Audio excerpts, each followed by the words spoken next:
Haydi dermane kanseri, dermane nefesine teva ya.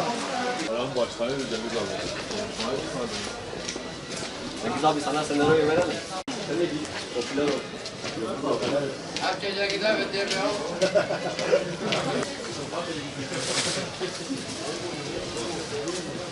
Abi sarımsaktaki fiyat bundan bir ay önce kilosu 20-25 milyona veriyordu. Şu anda mesela bu hastalıktan dolayı sarımsak 50 TL çıktı. Yani müşteri şu anda artık taneyle almak zorunda kalıyor. Daha önce kiloyla ve yarım kilo alıyordu, şu anda taneyle alıyorlar müşteriler. Bunun nedeni koronavirüs nedeniyle böyle oldu işler. Bayağı etkiledi sarımsak fiyatını. Sarımsak satıyorduk, bize Irak'tan da geliyordu. Kastamonu sarımsak en son 60 milyona çıktı, sarımsak bulamıyoruz.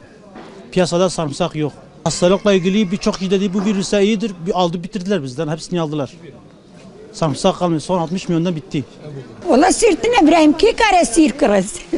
Sir bu fazla 100 milyon imet kırga vega bu 5-6 milyon.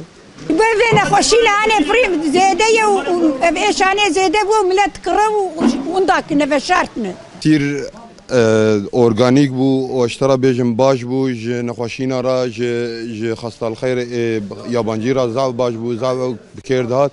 Dîtin ku bikêr tê û bi ew tê millet saldırmış kir, piştê millet saldırmış kir vêga bûye qara borsa, vêga çûye 40-50 milyonî kes nikare bikira abi. Yani em ji dewleta xwe, ji xelkê xwe, ji milletê xwe em dixwazin ku karşıya vî tiştî piçik duyarlî be. Ji Iraqê dihat rênûtin ku ew kete nava milletê heme wî jî kesmiş kirin û ser wî giran bû abi.